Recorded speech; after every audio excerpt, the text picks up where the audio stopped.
तो पहला वाला पार्ट रैशनलाइज कर दो भाई, और रैशनलाइज कर दो, 0 से 1 लिमिट है।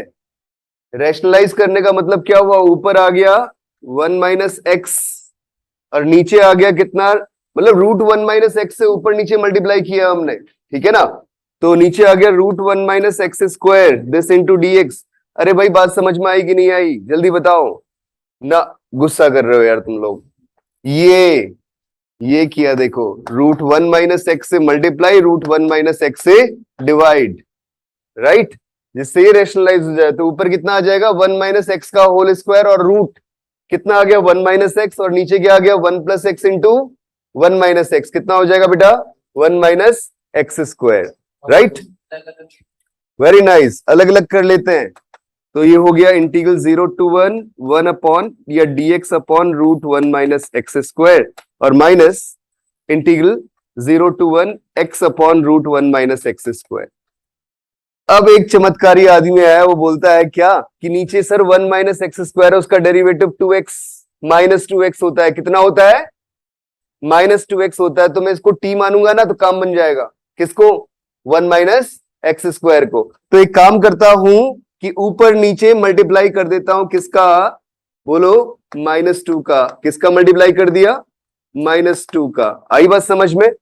अब मल्टीप्लाई करने से जो 1 माइनस एक्स स्क्वायर है उसका डेरिवेटिव -2x ऊपर मिल गया है, मिल गया। अब तो डायरेक्टली वैल्यू लिख सकते हैं भाई, बताओ समझ में आ रहा है कितना हो जाएगा, जल्दी बोलो। पहला तो साइन इनवर्स एक्स का इंटीग्रेशन होता है ना, इसका इंटीग्रेशन क्या होता है साइन इनवर्स एक्स। लिमिट्स कितनी है 0 से 1, माइनस माइनस प्लस 1/2 आ गया, और 1 माइनस एक्स स्क्वायर है उसकी पावर 1/2। तो इसको मैं ऐसे लिख सकता हूं यार, अपने हिसाब से जनरलाइज कर लेते हैं। जो ये लिखा था ना इंटीग्रल, इसको ऐसे लिख लो 0 से 1 1 माइनस एक्स स्क्वायर की power 1/2 with negative sign this into -2x into dx। और t वगैरह मानने की जरूरत नहीं है, डायरेक्टली काम करो। सुनो अब, अगर इसे t मानोगे 1 माइनस एक्स स्क्वायर को, तो ये क्या बन जाएगा dt, बनेगा कि नहीं बनेगा। और t की पावर -1/2 का इंटीग्रेशन कितना, t to the power 1/2 upon 1/2 plus 1 upon plus 1, वही काम करते हो पक्का। अरे यार गुस्सा दिख रहे हो तुम लोग, नाराज। समझ में आ रहा है सबको, हाँ या ना बोलो, ठीक है। तो भाई वैल्यू रख देते हैं यहाँ पे, कितना आ गया 1 माइनस एक्स स्क्वायर की पावर 1/2 अपॉन 1/2। ये भाई साहब 1/2 गए, और लिमिट रख दी 0 से 1, राइट। तो इसमें भी 0 से 1 लिमिट रखी, तो sine inverse 1 minus sine inverse 0। पहला मैं बिल्कुल खींच खींच के सिखा रहा हूं तुम्हें, ये हर एक वैल्यू रख के देख लो। दूसरे वाले में रखो, कितना आ गया 1 माइनस 1 की पावर 1/2 माइनस 1 माइनस 0 की पावर 1/2। तो आ गई वैल्यू यार, साइन इनवर्स 1 कितना π/2, ठीक है। साइन इनवर्स 0 कितना 0, ये 0 माइनस कितना आ गया 1, so the answer is equal to π/2 minus 1, right. तो पहला प्रॉब्लम तो बहुत इजी था, है ना। बट ये फॉर्मेट दिखने चाहिए, जैसे root something upon root something दिखता है तो रैशनलाइज दिमाग में आना चाहिए, है ना। ई वाले पार्ट को देखो और चीजें मैनिपुलेट करना सीखो। आप लोग क्या कर सकते हो कि जैसे ही कभी 1 प्लस साइन 2x दिखता है, यार कितनी बार बताऊंगा, ये तो खुद बेचारा रोने लग गया। आप sine square x plus cos square x 1 को लिखोगे और इसे ब्रेक कर दोगे 2 साइन एक्स कॉस एक्स, और ये किसका फॉर्मूला बन गया sine x plus cos x का होल स्क्वायर, है ना। तो ये दिमाग में रहना चाहिए कि भाई ये चीजें जब भी दिखती है तो डायरेक्टली लिखना चाहिए क्या sign x plus cos x का होल स्क्वायर। तो 1 को क्या लिखा sine square x plus cos square x, और साइन 2x को क्या लिख लिया 2 साइन एक्स कॉस एक्स, और ये बन गया परफेक्ट स्क्वायर, राइट। ठीक है, आ रही बात समझ में। यहां माइनस होता तो sine x minus cos x का होल स्क्वायर, इट डिपेंड्स कैसा फॉर्मेट आ रहा है, ठीक है। तो बी पार्ट में सॉल्यूशन लिखते हैं। रीजन दिया हुआ है पाई से 3π/2, यहां आ गया sine x plus cos x का whole square upon square root of, नीचे आ चुका है sine x plus cos x का होल स्क्वायर, ऊपर से लिख लिया, स्क्वायर रूट करेंगे sine x plus cos x के होल स्क्वायर का तो मॉड आएगा। गलती कर दी होगी सब लोगों ने, इस पे मॉड नहीं लिया होगा। अनन्या तेरा आंसर इसीलिए गलत हो रहा है। तो नीचे कितना आ गया मॉड ऑफ दिस?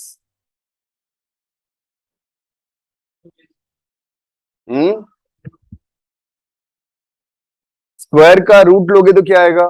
मॉड, है ना? This into D x. ये जो बात हो रही है पाई से 3 पाई बाय 2 लिमिट के लिए हो रही है। कौन से लिमिट के लिए हो रही है? पाई से 3 पाई बाय 2। बेटा पाई से 3 पाई बाय 2 बोलने का मतलब क्या हुआ? अरे जल्दी बताओ यार। थर्ड क्वाड्रेंट क्या हुआ? Third quadrant. और थर्ड क्वाड्रेंट में साइन और कॉस दोनों नेगेटिव होते हैं, और अगर दोनों नेगेटिव होते हैं तो मॉड हटाओगे तो क्या आएगा? माइनस साइन आएगा। क्या आएगा? बात समझ में आ रही है? पक्का? तो अब नीचे इरेज कर दो ना, ये पहला वाला पार्ट तो सबने लिख लिया होगा। तो बच्चों माइनस साइन आएगा। हाँ, बी पार्टी मिटाई दूं? तो यार हमने मॉड ओपन कर दिया बच्चों, और मॉड ओपन करने के बाद क्या बन गया? दिस इज माइनस ऑफ पाई से 3 पाई बाय 2, ऊपर आ गया sine x plus cos x इसका होल स्क्वायर अपॉन में sign x plus cos x and this into d of x. ये दोनों टर्म्स गई। अब साइन का इंटीग्रेशन कितना आ जाएगा? This is minus cos plus cos का इंटीग्रेशन क्या आ गया? साइन, और लिमिट्स है कहां से कहां तक? पाई से 3 पाई बाय 2 तक। This is equal to minus sign के साथ में। अरे भाई बोर्ड पे देखो, जब 3 पाई बाय 2 पुट करता हूं तो कॉस 3 पाई बाय 2 कितना? 0। कॉस तो पाई बाय 2 के मल्टीपल पे हमेशा कितना होता है? 0। और साइन 3 पाई बाय 2 कितना? -1। कितना बेटा? -1। तो ये आ गया -1 माइनस। अब पाई पे कॉस पाई कितना? -1। कॉस पाई कितना? -1, और एक माइनस साइन ऑलरेडी है, +1 आ गया। ठीक है, और साइन पाई तो 0 होता है, वो गया अपने पास। तो आंसर कितना आ गया? 2।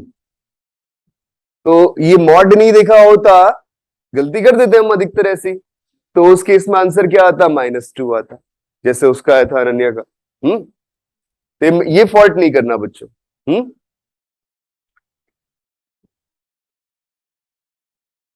सी पार्ट बड़ा इंटरेस्टिंग सा दिख रहा है ना?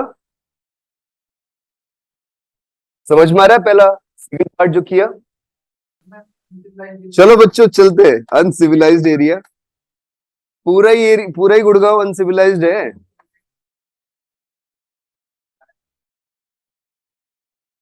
देखो T to the power m 1 minus T to the power n into D T है। ठीक है, तो एक काम कर दो, यहाँ पे इसे मान लो फर्स्ट फंक्शन, इसे मान लो सेकंड फंक्शन।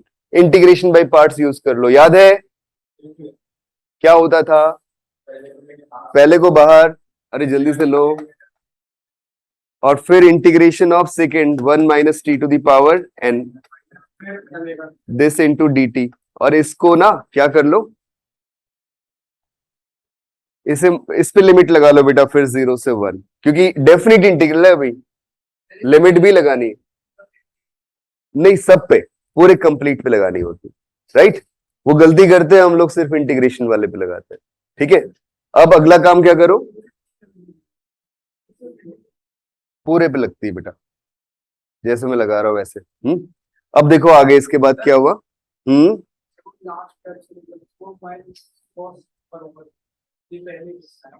अरे साइन का इंटीग्रेशन कॉस माइनस कॉस।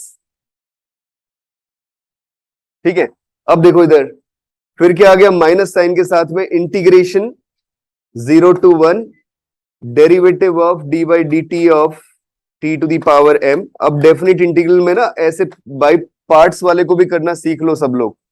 फिर इंटीग्रेशन में आ गया 1 minus T to the power n this into D T, और इस कंप्लीट का इंटीग्रेशन, राइट? ठीक है बच्चों? हाँ, मान सकते थे, लेकिन मुझे ऐसे करते हुए ज्यादा अच्छा लग रहा है। क्यों? इसलिए लग रहा है, देखो कि अगर मैं m+1 चाहता हूं, क्या चाहता हूं? m+1, और चाहता हूं n-1, उस हिसाब से मैं सोच रहा हूं कि डेरिवेटिव किसका किया जाए और इंटीग्रेशन किसका किया जाए। अब जरा करके देखो, सॉल्व करके देखो क्या वैल्यू मिलती है। किस पे? हाँ यार ये उल्टा हो जाएगा ना। हाँ मतलब बेटा तुम समझ पा रहे हो ना मैं जो बोलना चाह रहा हूँ, ये यार थोड़ा सा उल्टा लिखना पड़ेगा हमें। रीजन क्या कि मैं बता रहा हूं, देखो m+1 और n-1 की टर्म्स पे इंटीग्रेशन की वैल्यू लिखनी है। mn दिया हुआ है तुम्हें, मतलब ये पावर m और ये पावर n, तो m+1 पावर बनाने के लिए उस टर्म का इंटीग्रेशन करना पड़ेगा, n-1 पावर बनाने के लिए इस टर्म का डिफरेंशिएशन करना पड़ेगा। तो डिफरेंशिएशन कौन सी टर्म का करते हैं? फर्स्ट का करते हैं, तो हम इसको फर्स्ट मानेंगे और इसको सेकंड मानेंगे। थोड़ा गलती हो रही थी लिखने में, चेंज कर लो। तो ये आएगा कैसे? 1 minus T to the power n integration T to the power m this into D T. और यहां क्या आ गया बेटो बच्चों बताओ? 1 minus T to the power n इसका डेरिवेटिव और T to the power m इसका इंटीग्रेशन, और फिर कंप्लीट का इंटीग्रेशन। चलो जी शुरू करो काम अब। ठीक है, so that value is equal to, first से तो आ चुका है 1 minus T to the power n this into m times t to the power m minus 1, and the limits are from 0 to 1, right? And this minus integration 0 to 1, derivative of this कितना आ जाएगा? Minus of, तो ये minus plus कर देते हैं बाहर, n times 1 minus T to the power n minus 1, और इसका integration t to the power m plus 1 that divided by m plus 1 this into D T. कहां पे? अरे हाँ यार इंटीग्रेशन था ना, सॉरी बच्चों मैंने यहां पे कर दिया T to the power m plus 1 upon m plus 1, बिल्कुल ये वैल्यू आ गई। अब आप मैनिपुलेट कर लो इसे लिमिट्स रखते हुए। पहले वाले पे लिमिट रखी तो क्या क्या वैल्यूज आ गई बताओ जल्दी से। जब 1 रखूंगा तो एक्सप्रेशन 0, क्योंकि 1 माइनस 1 कितना? 0, और जब 0 रखूंगा तो इस टर्म के कारण एक्सपेंशन 0, 0 की पावर m प्लस 1 कितना? 0। तो अल्टीमेटली 0 हो गया पहला वाला टर्म, जैसी लिमिट रखी लोअर रखे और अपर रखे। समझ में आ रहा है कि नहीं आ रहा है बताओ? माइनस भी तो आएगा। हाँ जी बेटा बताओ अनन्या। सेकंड टर्म में माइनस का साइन भी आएगा। सेकंड टर्म पे माइनस का साइन इसलिए हटा दिया क्योंकि डिफरेंशिएशन कर रही है, तो बेटा 1 minus T to the power n को, तो 1 माइनस टी का डेरिवेटिव करेगी तो -1 भी आएगा ना। Yes sir. एसी नहीं चल रहा है? अरे चला क्यों नहीं रखा है? अरे पावर दिखा रहा हो। ओके ठीक है, अब देखो बेटा ये n अपॉन m प्लस 1 तो आ गया बाहर, और तुम्हें दिख चुका होगा सब कुछ। अब 0 से 1 पहले से आ रहा है T to the power m plus 1, और दूसरे से आ रहा है 1 minus T to the power n minus 1 this into D T. बन गई ना बात? बताओ कितनी वैल्यू आ गई अपने पास? This is equal to n upon m plus 1 this into I m plus 1 this comma n minus 1। यही निकालना था। क्या बोला था? In terms of m plus 1 और n माइनस 1 निकाल के दिखा दो। आ गया समझ में कैसे कर रहे हैं?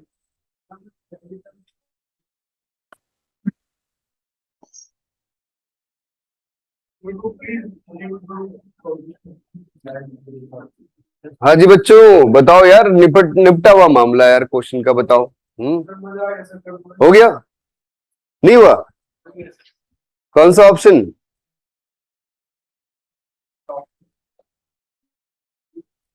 तुम क्या सोच रहे थे इसके 4 पार्ट है ये? ओके, पहला लग रहा है, लगता बहुत ज्यादा है यार है। 0 to 1 tan inverse x this into dx। अब जिसकी वैल्यू निकालनी है उसकी फॉर्म में लिख लो पहले। तो 0 to 1 cot इनवर्स को लिख लिया बेटा pi by 2 minus tan inverse 1 minus x plus x square this into d of x। आपको याद होना चाहिए ये property, tan inverse x plus cot inverse x this is equal to pi upon 2। याद है ना? तो यही प्रॉपर्टी यूज कर रहे हैं अपन। ठीक है, अब इधर से π/2 का इंटीग्रेशन तो आ गया भाई x, लिमिट से 0 से 1, और दूसरा minus integral 0 to 1 tan inverse 1 minus x plus x square this into d of x. Left side में देखो, बोलो सर इसको कैसे सॉल्व करें? बताया था जब इनवर्स ट्रिग्नोमेट्रिकल फंक्शंस आते हैं सिंगल तो bye integration by parts use करते हैं। क्या करते हैं? इंटीग्रेशन बाय पार्ट्स यूज करते हैं। देखो तो यहाँ पे हमने एक फंक्शन लिख लिया बेटा, ये फर्स्ट फंक्शन 1, सेकंड फंक्शन ये, तो इसको फर्स्ट मानो, इसे सेकंड मानो। आइलेट में क्या होता है? पहले इनवर्स, फिर लॉग, फिर ट्रिग्नोमेट्रिकल, फिर अलजेब्राइक, फिर एक्सपोनेंशियल। अलजेब्राइक की लिस्ट में आता है ना कांस्टेंट, ठीक है ना, तो 1 जो है वो कांस्टेंट है, वो अलजेब्राइक की लिस्ट में आएगा।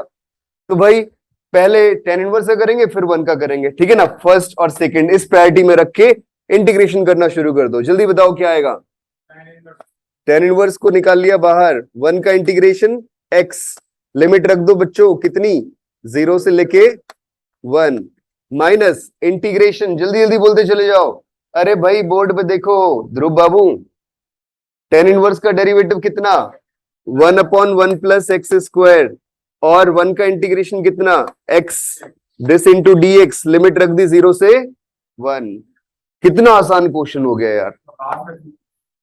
और बाहर मल्टीप्लाई में 2 भी था, बिल्कुल सही। तो tan इनवर्स 1 कितना? π/4, तो एक तो आ गया 2 टाइम्स π/4, और 0 रखूंगा तो भाई 0, माइनस, अब ये देखो नीचे 1 प्लस एक्स स्क्वायर, उसका डेरिवेटिव कितना? 2x, नीचे वाले का डेरिवेटिव ऊपर बन रहा है, तो क्या करें? 2 से मल्टीप्लाई डिवाइड, तो 2 से मल्टीप्लाई 2 से डिवाइड, समझ में आ रही है बात? जिससे नीचे वाले का डेरिवेटिव ऊपर मिल गया, तो लिख लेते हैं डायरेक्टली, वैल्यू कितना आ जाएगा? 1/2 log of 1 plus x square f dash x upon f x. क्या फॉर्म होता था इंटीग्रेशन में? Log f x, right. तो ये log of 1 plus x square, और लिमिट रख दो बच्चों कहां से कहां तक? 0 से लेके 1 तक। राइट में लिमिट अप्लाई जब की तो π/2 आ गया, माइनस का integral 0 to 1 tan inverse 1 minus x plus x square this into D x. अब जरा देख लो इसकी वैल्यू सिंप्लीफाई होके कितनी आ रही है टोटल। जब 2 से मल्टीप्लाई किया तो यहां से आ गया π/2, ये 2 और 2 कट गए, 1 रखूंगा तो log 2 आ गया, ठीक है। और फिर कितना आ जाएगा? 0 रखेंगे तो log 1 तो 0 होता है, वो गया, इक्वल टू में कितना आ गया? π/2 माइनस ऑफ इंटीग्रल 0 to 1, निकल गया answer, tan inverse 1 minus x plus x square this into D x. π/2 कटे, माइनस माइनस कट गए, आंसर क्या आ गया? log 2। तो कौन सा ऑप्शन करेक्ट हो गया? पहला। खाना गिरा हुआ क्वेश्चन बताओ, जेई मेंस 17।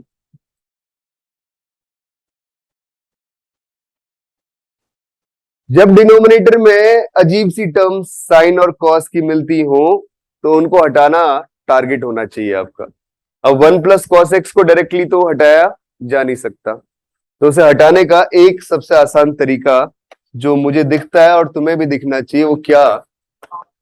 हाँ, नहीं हाफ एंगल नहीं, आप क्या करो, रेशनलाइज कर दो।